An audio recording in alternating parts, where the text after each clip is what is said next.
Very good morning students. आज हम EVS का चैप्टर 2 द प्लांट फेरी की टेक्स्ट बुक एक्सरसाइज करेंगे। लेकिन इससे पहले हम एक बार रिवाइंड करते हैं कि हमने द प्लांट फेरी स्टोरी में क्या क्या पढ़ा था। हमने पढ़ा था कि एक दिन दीदी, अम्मू, शबनम, दयाराम और माइकल एक पास के ही गार्डन में जाते हैं खेलने के लिए। वहां पर दीदी एक गेम सजेस्ट करती हैं जिसे कहते हैं प्लांट फेरी। प्लांट फेरी में जो प्लांट फेरी होती है वो ऑर्डर करती है कोई सा भी कुछ भी आपको टच करने के लिए, और वो आपको टच करके आना होता है। जैसे कि दीदी इसमें प्लांट फेरी बनती है और वो सभी को बोलती है कि आपको एक प्लांट टच करके आना है। सभी बच्चे दौड़ते हैं और प्लांट टच करते हैं। नेक्स्ट में दीदी कहती हैं कि या तो एक थिक ट्रंक वाला या फिर एक थिन ट्रंक वाले पेड़ हमें टच करना है। तो सभी बच्चे भागते हैं और एक थिक ट्रंक और थिन ट्रंक वाले पेड़ को टच करते हैं। इसके बाद माइकल को ये गेम बहुत ही इंटरेस्टिंग लगता है और माइकल कहता है कि अब मैं प्लांट फेरी बनना चाहता हूँ, और सब बच्चे जोर से हंसने लगते हैं। फिर माइकल ऑर्डर करता है कि सब बच्चे जाके लीव्स लेकर आएंगे, और दीदी कहती है ये लीव्स आपको तोड़ने नहीं है, ग्राउंड पे जो पड़े हुए मिलेंगे टूटे हुए उनको लेकर आने हैं। तो ये सब लेकर आते हैं और वहां पे इकट्ठा करते हैं। तो जब इकट्ठा करते हैं तब पता चलता है कि अलग अलग टाइप्स की लीव्स होती हैं। कुछ के कलर अलग होते हैं, शेप्स भी अलग होते हैं और मार्जिन्स भी अलग होते हैं। दयाराम कहता है कि उसने ऐसे लीव्स तो पहले कभी देखी ही नहीं, क्योंकि ये अलग अलग कलर की थी, अलग अलग शेप की थी, अलग अलग मार्जिन्स की थी। और अब सबको ये गेम बहुत इंटरेस्टिंग लगता है। अब अम्मू और शबनम दोनों ही चाहते हैं कि अब वो भी प्लांट फेरी बने, लेकिन अब शाम हो जाती है। सब दीदी बोलती हैं कि अब हम नेक्स्ट संडे खेलेंगे, और जाते वक्त एक अच्छी सी पोयम रिसाइट करती हैं। शायद आपको ध्यान होगा कल मैंने आपको बताई थी वो पोयम के बारे में। आई होप आपने पढ़ी होगी। अब है क्वेश्चन आंसर। पहला क्वेश्चन है collect a few leaves of plants like lemon, mango, neem, basil, mint, coriander. Crush the leaves and smell them. Do they all smell alike? Can you identify the leaves just by their smell? अब बच्चों ये question है क्या, इसको ध्यान से समझिए। इसमें आपको अपनी मम्मी की हेल्प लेनी है। अपनी मम्मी से कहिए कि वो आपको लेमन के पत्ते और मैंगो के पत्ते, बेसिल यानी कि तुलसी और पुदीना और धनिया, ये तो इजीली हमारे को घर पे अवेलेबल होती है। ध्यान रहिए तुलसी को हम इंग्लिश में बेसिल बोलते हैं, पुदीने को मिंट और धनिये को कोरिएंडर। इन सब की पत्तियों को लेना और एक एक करके हाथ में अच्छे से रगड़ना और फिर इनकी खुशबू को स्मेल करना। क्या आपको ये इन सब की स्मेल जो है वो सेम लगती है? नहीं ना? तो क्या आप इनको आइडेंटिफाई कर सकते हैं इनकी स्मेल से? आप एक बार इसे ट्राई करना। पहले क्या करना, आप अलग अलग लीव्स लेना, उनको एकदम क्रश करना, मतलब बिल्कुल मसल देना और उनको स्मेल करना। चलिए मैं आपको बताती हूँ 3 लीव्स। कल एक काम करना, आप धनिया, पुदीना और तुलसी लेना, इन तीनों की लीव्स को अच्छे से क्रश करना और एक बार उनकी स्मेल करना। फिर आप आंख बंद करना और वही लीव्स को दोबारा सूंघना। देखना आप पहचान लेंगे, क्योंकि तीनों की स्मेल बहुत ही डिफरेंट होती है। तो इसका आंसर क्या होगा? No, all the leaves do not smell alike. Different leaves give different smell and we can identify some of the leaves by their smell. यानी कि इसका वही मतलब हुआ जो मैंने आपको समझाया कि सभी लीव्स की अलग अलग स्मेल होती है, सबकी एक जैसी नहीं होती है, और अलग अलग पत्तियों की अलग अलग स्मेल्स होती है। इसलिए हम कुछ पत्तियों को तो उनकी स्मेल से आइडेंटिफाई कर सकते हैं। अब हम कंसेप्ट समझेंगे रबिंग, जिसमें हम prints of leaves and tree Trunks. चलो बच्चों, अब हम कंसेप्ट समझते हैं रबिंग का। रबिंग का मतलब क्या होता है पहले समझिए। प्रिंट्स का मतलब क्या होता है? कभी आपने देखा है कि स्याही में या फिर कलर्स में जब आप अपने हाथ को डुबोते हो और उसको छापते हो तब हमारे हाथ के ही इसमें प्रिंट्स आ जाते हैं। ऐसे ही हम प्रिंट्स लेंगे लीव्स का और ट्रंक का।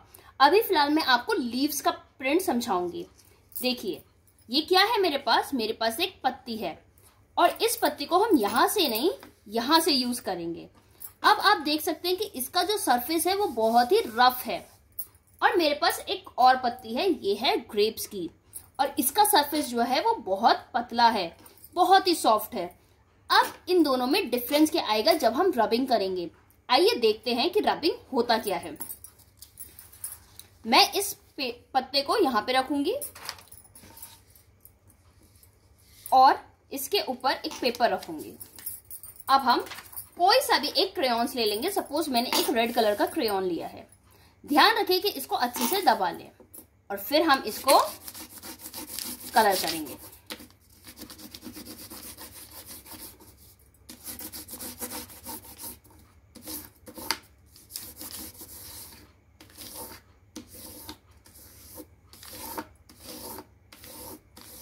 अब क्या आप देख सकते हैं कि इस पत्ते के प्रिंट्स और इसमें जो भी वेन्स हैं वो कितने अच्छे से दिखाई दे रहे हैं, है ना।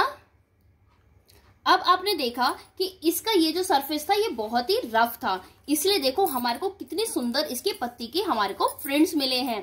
अब चलिए एक बार हम इस वाले पत्ते से ट्राई करते हैं। ये है ग्रेप्स का और ये है कनेर का। इसका जो ये वाला पोर्शन होता है ये बहुत ही सॉफ्ट होता है। चलिए अब हम इनके देखते हैं और फिर पता करते हैं कि किन की रबिंग हमारे को ज्यादा सही रहती है। अब हमने इसको भी ऐसे ही ध्यान रखिए हमें उल्टी साइड की लीव्स को रखना है और हम इसको एकदम टाइट रखेंगे।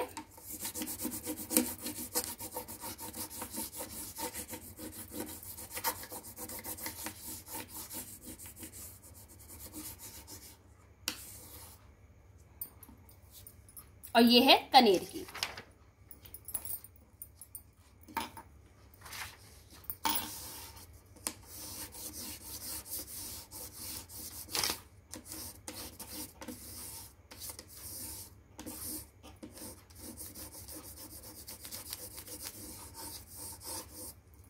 अब क्या आप बता सकते हैं कि सबसे अच्छे प्रिंट्स किनके आए?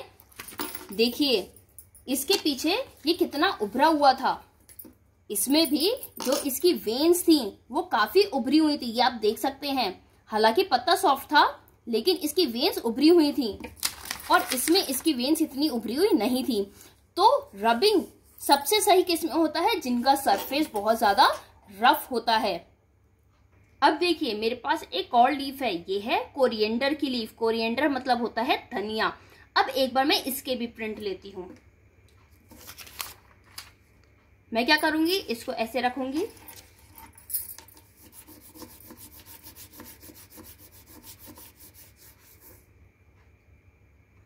अब देखिए ये मैंने इस कोरिएंडर लीफ की है यानी कि धनिया की। अब आप इन चारों पिक्चर में कोई अंतर दिखा सकते हैं कि क्या है? देखिए इसमें जो पत्ते की वेन्स हैं वो कितनी अच्छी तरीके से सामने नजर आ रही हैं। ऐसे ही इसमें, क्योंकि जो इनके पीछे का सरफेस है, लीफ के पीछे का सरफेस है वो बहुत ही ज्यादा रफ है। लेकिन क्या आपको इसमें दिखाई दे रही है? नहीं ना, इसमें भी सिर्फ बीच की डंडी दिखाई दे रही है। इसीलिए लीव्स में जितना सरफेस रफ होगा पीछे से उतने ही अच्छे इम्प्रिंट्स आएंगे। अब ये आपका भी काम है, आपको एक व्हाइट पेपर लेना है, कोई लीफ लेनी है और उसका ऐसे ही प्रिंट निकालना है और अपनी कॉपी में चिपकाना है। हम ऐसा ट्रंक के साथ भी कर सकते हैं। ट्रंक में क्या करना होगा? ट्रंक मतलब होता है तना। हम उसमें क्या करेंगे, इस पेपर को लेकर जाएंगे, ट्रंक पे रखेंगे और कलर कर देंगे। जैसा ही उसका ट्रंक का प्रिंट आएगा हम उसको कॉपी में चिपका लेंगे। लेकिन आपका काम है लीफ के इम्प्रिंट को चिपकाना कॉपी पे। अब आते हैं हम रबिंग्स के क्वेश्चन आंसर पर। पहला क्वेश्चन है, look at the rubbings made by the others, are the rubbings of different plants similar. अभी मैंने आपको 4 लीव्स दिखाई थी और चारों लीव्स की क्या रबिंग सेम आई थी? नहीं ना। जब लीव से डिफरेंट है तो उनकी रबिंग्स भी डिफरेंट आएंगी। तो इसका आंसर होगा no, the rubbing of different plants are not similar. Next question है, which leaf gave a good rubbing. मैंने अभी आपको बताया था कि उनकी रबिंग्स अच्छी आएंगी लीव्स की जिनका सरफेस रफ होता है। So the leaves with good surface gave good roughing. Next question, in case of which tree was the rubbing of the tree difficult. ऐसा कौन सा ट्री है जिसमें जब हम रबिंग करेंगे तो वो डिफिकल्ट होगा? मैंने आपको अभी भी बताया था, चाहे वो ट्री हो या लीव्स हो या तो ट्री का बार्क हो, सबसे ज्यादा डिफिकल्ट हमें तब आएगी जब उसका एरिया क्या होगा, स्मूथ होगा, बहुत ही प्लेन होगा। अगर लीव्स का भी पीछे का हिस्सा, पीछे का जो एरिया है वो प्लेन होगा तो हमारी रबिंग्स अच्छी नहीं आएंगी। जैसे कि मैंने आपको कोरिएंडर लीव्स की दिखाई थी, उसकी जरा सी भी वेन्स भी हमारे को नजर नहीं आई थी। ऐसे ही अगर हम ट्री के ट्रंक पे लगाएंगे पेपर को और रब करेंगे, उसके रबिंग्स लेंगे, तो वो भी हमारे को अच्छे नहीं आएंगे। तो किस केस में हमारे डिफिकल्ट होती है rubbing of a tree? In case of trees with plane and soft trunk surface rubbing is difficult. और किसमें सबसे आसान होती है? जिसमें रफ सरफेस होता है। Now look at the picture below. क्या आप उन चीजों का नाम बता सकते हैं जिनमें लीव्स या फिर फ्लावर्स का पैटर्न है? सोचिए सोचिए। चलिए अब मैं बताती हूँ। सबसे पहले देखिए इस दीवार पर ये जो पेंटिंग है, इस पेंटिंग को ध्यान से देखिए। इसमें कौन से पैटर्न्स है? लीव्स के भी पैटर्न है और फ्लावर्स भी हैं। नेक्स्ट आप बता सकते हैं? जी हाँ, इस पेंटिंग के नीचे ही देखिए एक पिलो है ब्लू कलर का, इसमें भी फ्लावर्स की और लीव्स की पैटर्न्स हैं। नेक्स्ट अब आप इस बेडशीट में देखिए। इस बेडशीट में जो ऊपर एक लीफी पैटर्न बना हुआ है, ये जो दिल से बने हुए लीव्स हैं, क्या आपको दिख रहे हैं? नेक्स्ट आप इस कारपेट पे देखिए। इस कारपेट भी हैं लीफ पैटर्न्स। और इस बुक में बने हैं छोटे छोटे व्हाइट कलर के फ्लावर्स। ऑरेंज बुक के ऊपर व्हाइट कलर के फ्लावर्स। और इस गर्ल की जो पैंट है उस पे भी हमारे को पैटर्न्स दिखाई देते हैं। आई होप आप पहचान गए कि इस पिक्चर में कहाँ कहाँ लीव्स एंड फ्लावर्स के पैटर्न्स दिए गए हैं। अब मैंने इस पिक्चर में एक पैटर्न एक जगह नहीं बताया, आप बता सकते हैं? सोचिए इस फिगर में ऐसी मैंने कौन सी जगह छोड़ दी है जहां पे भी लीफ और फ्लावर्स के पैटर्न है। अब ये आपका काम है कि ये आपको पता लगाना है। ध्यान से देखिए इस पिक्चर में। अब आती है हमारी क्वेश्चन आंसर्स की। पहला क्वेश्चन है, you must have seen many plants in trees, how many of them can you name? Right their names. यानी कि आपने बहुत सारे प्लांट्स एंड ट्रीज देखे होंगे, क्या आप उनके नाम बता सकते हैं? सोचिए आपने कितने सारे प्लांट्स देखे हैं। मैंगो का देखा है, नीम का देखा है, पीपल का देखा है, बहुत सारे देखे हैं। तो आप उनमें से किसी के भी नाम लिख सकते हैं। जैसे कि मैंने लिखा नीम, बैनियन, गुआवा, ब्लैकबेरी। ब्लैकबेरी किसे कहते हैं हम? जामुन को। मैंगो, रोज, बेसिल। बेसिल यानी कि तुलसी। अब next question, are there any plants that you have heard of but never seen, which ones? ऐसे बहुत सारे प्लांट्स होंगे बच्चों जो कि आपने नाम तो सुना है कि हाँ ऐसे ऐसे इनके प्लांट्स होते हैं, लेकिन आपने देखा नहीं होगा। और ऐसे बहुत ही कम बच्चे होंगे जिन्होंने ये प्लांट्स देखे होंगे। चलिए हम जानते हैं उनके नाम। सैफरन, सैफरन मतलब केसर। बहुत कम बच्चे होंगे जिन्होंने केसर के प्लांट्स देखे हैं। एप्पल, एप्पल के प्लांट सबसे ज्यादा हिमाचल प्रदेश में मिलते हैं। शिमला, क्या आपने देखे हैं? नेक्स्ट है आलमंड, कैश्यू और पिचर प्लांट। पिचर प्लांट जो है ये मेघालय के गारो हिल्स में मिलते हैं सबसे ज्यादा। तो आई होप आपने ये सब प्लांट्स के नाम तो सुने होंगे, लेकिन आपने देखे नहीं होंगे। अब नेक्स्ट क्वेश्चन है, ask some older people if there were plants which they have seen when they were children but are not seen these days। अब आप अपने दादाजी या फिर नाना जी से पूछना कि ऐसे कौन से पेड़ हैं जो उन्होंने अपने बचपन में देखा था, लेकिन अब उन्हें देखने में बहुत मुश्किलों से दिखाई देते हैं। चलिए हम जानते हैं, वो हैं हरश्रृंगार का पेड़ और कदम और सेमल का पेड़। आई होप आपने भी नहीं देखे होंगे। चलिए अब जानते हैं कि ये पेड़ कैसे दिखते हैं। ये है हरश्रृंगार का पेड़। इसके फूल जो होते हैं ना, इनमें बड़ी प्यारी खुशबू आती है। हरश्रृंगार का पेड़ तो फिर भी कुछ बच्चों ने देखा होगा, लेकिन ये है कदम का पेड़। ये कदम का पेड़ अब बहुत मुश्किलों में देखने को मिलता है। फिर भी आप एक बार देखना कि क्या आपको ये देखने को अभी भी मिलते हैं। और ये है सेमल का पेड़, इससे दवाइयों का काम होता है। अब क्या आप ऐसे प्लांट्स का नाम बता सकते हैं? अपने दादाजी या नाना जी से पूछना कि ऐसे कौन से प्लांट्स हैं जो कि हम आज देखते हैं लेकिन उनके जमाने में नहीं थे। क्या आप पता कर सकते हैं? चलिए मैं बताती हूँ। ऐसे थे बोनसाई। बोनसाई होता है कि जिसमें पूरा का पूरा प्लांट एक छोटे से रूप में डिपिक्ट कर देते हैं हम, उसको हम कहते हैं बोनसाई। पहले के जमाने में बोनसाई प्लांट्स नहीं आते थे, लेकिन साइंटिस्ट ने एक हाइब्रिड प्लांट्स बनाए। अब मैं हाइब्रिड ये आप बाद में ऊंची क्लासेस में जाके पढ़ेंगे। नेक्स्ट आते हैं tulip and rose of unusual colours. पहले क्या थे? पहले के जमाने में रोज ज्यादातर रेड, पिंक इन कलर्स के दिखते थे, लेकिन आजकल रोज मिक्स कलर्स के भी दिखाई देते हैं, जैसे कि येलो, ऑरेंज और रेड, इनका मिक्स रोज आते हैं। ब्लैक रोज, ऑरेंज रोज, येलो रोज। अब तो रोज की बहुत सारी क्वालिटीज आती हैं और अलग अलग कलर्स आते हैं, और शायद आपने इनके बारे में सोचा भी नहीं होगा कि रोज इतने सारे कलर्स के होते हैं, और शायद आपने बहुत ही कम कलर्स के देखे होंगे। नेक्स्ट है फ्रेंडशिप विद अ ट्री।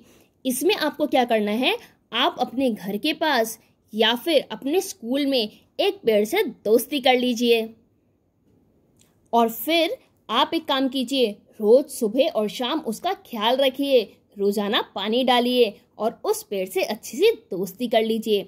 अब आप मुझे इन क्वेश्चंस का जवाब दीजिए। What tree is it? जैसे कि मैंने एक नीम के पेड़ से दोस्ती की है, अगर आपने एक मैंगो के पेड़ से, तो आप यहाँ पे एक मैंगो लिख सकते हैं। नेक्स्ट क्वेश्चन है, will you like to give your friend a special name? What will you name it?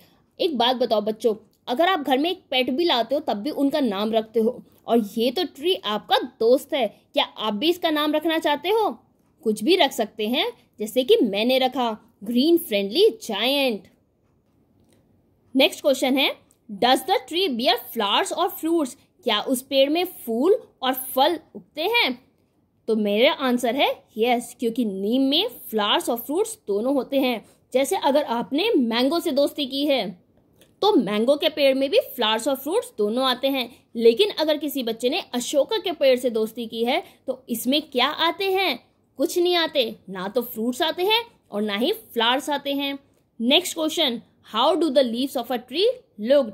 जैसे कि नीम का पेड़ है, नीम के पत्तियां कैसी होती हैं? बहुत ही छोटी होती हैं और आगे से नुकीली होती हैं, थोड़ी कटी फटी भी होती हैं। तो आप भी अपने ट्री के लीव्स के बारे में लिख सकते हैं कि वो कैसी है। जैसे कि अगर मैंगो है तो मैंगो की कैसी होती है? ब्रॉड होती है, पॉइंटेड होती है, लॉन्ग होती है। नेक्स्ट क्वेश्चन है, do the animals birds live in the tree? Which one? जैसे कि हर पेड़ पे कोई ना कोई एनिमल या तो बर्ड आती है ना, ऐसे ही मेरे पेड़ पे भी बहुत सारी बर्ड्स आती हैं। आप भी लिख सकते हैं yes, animal birds live in the tree. For example जैसे कि मंकी, पैरेट, स्क्वेरल एक्सेट्रा। अब देखिए, ये जो पहली वाली फोटो है ये है नीम के पेड़ में वो जो फूल आते हैं, और दूसरी वाली फोटो है जो कि इसमें फ्रूट्स आते हैं जिनको हम निम्बोरी कहते हैं। ये जो होती है ये मेडिसिन्स में, काफ़ी मेडिसिन्स में हम इसे यूज़ करते हैं। तो ये चैप्टर यहीं पे ख़त्म होता है। अगर आपको कोई भी प्रॉब्लम है तो आप मुझे व्हाट्सएप कर सकते हैं। इससे रिलेटेड क्वेश्चन आंसर्स मैं आपको PDF फॉर्मेट में व्हाट्सएप कर दूंगी। So thank you, stay safe, stay at home and keep studying.